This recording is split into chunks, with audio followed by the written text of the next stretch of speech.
Magandang araw po mga ka-Apple. So, andito pa rin po tayo ngayon. Andito pala tayo sa isang farm extension natin. Extension kasi ako rin po yung nagtatanim ng mga fruit trees dito. Pero yung lupa hindi po sa akin. Ngayong pong hapon nagtatanim kami ng citrus dito. So ayan, kung mapapansin nyo meron na itong mga bunga. Kaso nga lang, kinuha yata yung iba kasi ang dami nito last time. Ngayon ko lang rin napansin. Yan. So madami siyang bunga. Pero yung tag nito is nawala. Tanim to ng may-ari ng lupa dito before.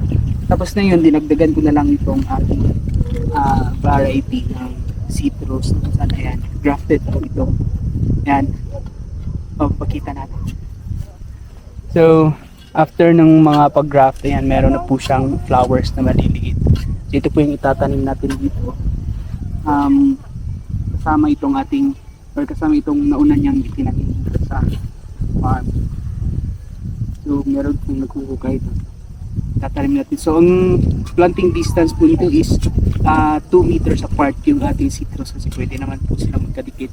Sa apple 4 or 5 meters apart po sila usual. Pero pwede rin po 3 meters.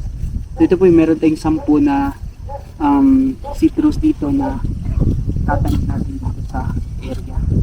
And then meron yung kahapon nagtanim tayo ng mulberries.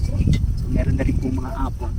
And kung mapapansin niyo po kasi wala nang masyado dito mga food. So tanim kami ng mga fruit trees for reforestation na rin siguro para makatulong.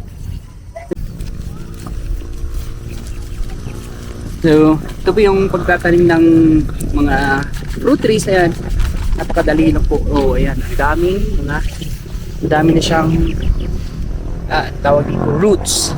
So, napakaganda po itatanim pagka ganito na po yung ating mga grafted na fruit trees. So, ang variety nito is ambassador, sabi ko. Napakadali lang po magtanim nito. And then, while waiting po dito sa ating mga fruit trees, so pwede na rin po tayong magtanim ng mga vegetables dito sa ilalim nito.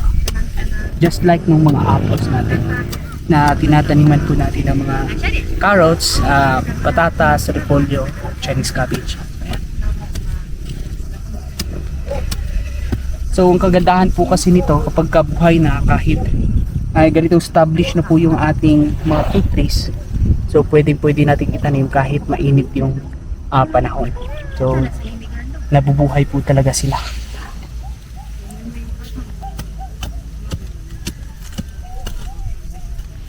So ayan, tanim na tayo ng fruit trees. Thank you!